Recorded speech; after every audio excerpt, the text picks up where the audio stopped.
வணக்கம். இன்னைக்கு அரைக்கீரை சூப்பு செய்ய போறோம். ஹெல்த்தியான இந்த சூப்பு குழந்தைங்கள்ல இருந்து பெரியவங்க வரைக்கும் எல்லாரும் சாப்பிடலாம்.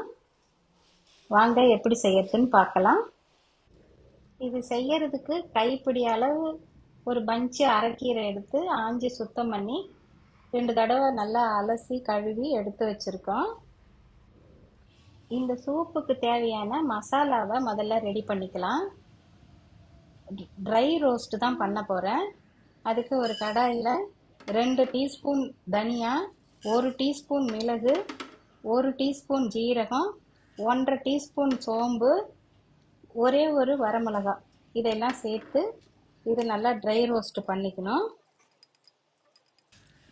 நல்ல வாசம் வருது, இந்த அளவுக்கு போதும். இதை ஒரு பிளேட்டுக்கு மாற்றிக்கிறேன். இது அப்படியே ஆறட்டும் கொஞ்ச நேரம். அதுக்கப்புறம் இதை பொடி பண்ணிக்கணும்.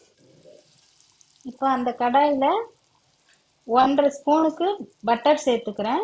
அதில் 2 துண்டு பட்டையும் ஒரு 3 லவங்கமும் சேர்த்து வறுத்துக்கிறேன். இது கொஞ்சம் வறுந்ததும் ஒரு 3/4 ஸ்பூனுக்கு இஞ்சி பூண்டு விழுது சேர்த்துக்கிறேன். இது கொஞ்சம் அந்த பச்சை வாசனை போகிற வரைக்கும் வதக்கிக்கணும். அதில் ஒரு மீடியம் சைஸ் தக்காளி கட் பண்ணி வச்சுருக்கேன், அதை இதில் சேர்த்துக்கிறேன்.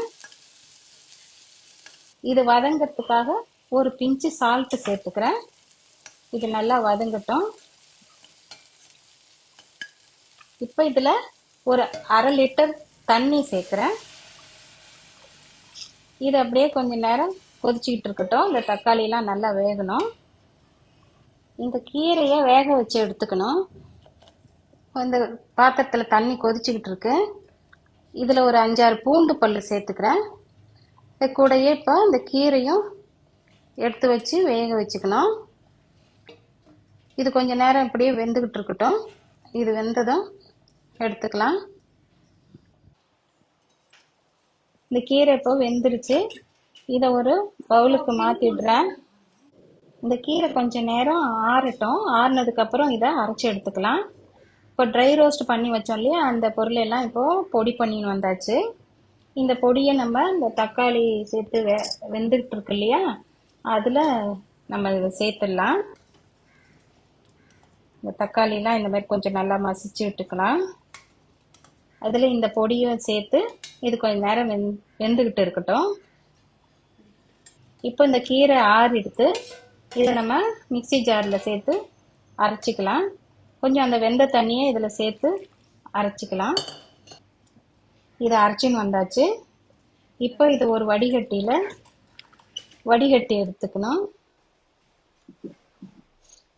இது இந்த வெந்த தண்ணியை அதில் சேர்த்து நல்லா வடிகட்டிக்கலாம். இப்போ இந்த மாதிரி நல்லா வடிகட்டி எடுத்துக்கணும்.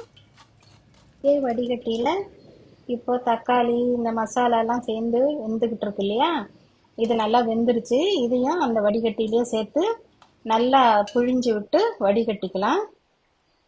இந்த மாதிரி நல்லா வடிகட்டியாச்சு.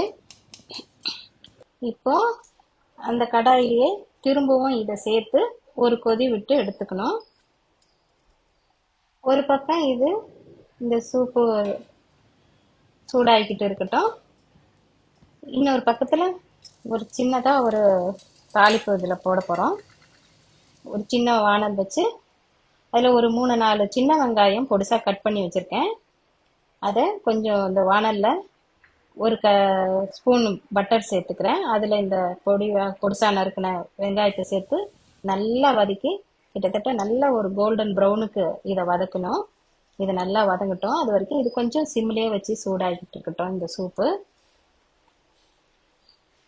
இப்போ இது நல்லா ப்ரௌன் ஆயிடுச்சு. இப்போ ஸ்டவ் ஆஃப் பண்ணிட்டு இந்த சூப்பை ஒரு சர்விங் பவுலுக்கு மாற்றிடலாம். அது மேலே இந்த வெங்காயத்தை நம்ம சேர்த்துடலாம். இது கார்னிஷாகவும் இருக்கும், அதே சமயத்தில் நல்ல ஒரு ஃப்ளேவர் கிடைக்கும். அதான் இப்போ அரைக்கீரை சூப்பு தயாராகிடுச்சு. நீங்களும் இதே மாதிரி ட்ரை பண்ணி பாருங்க. ஒரு தடவை இதை நீங்கள் செஞ்சீங்கன்னா அடிக்கடி செய்வீங்க. இதே மாதிரி ட்ரை பண்ணி பாருங்க, கமெண்ட் பண்ணுங்க.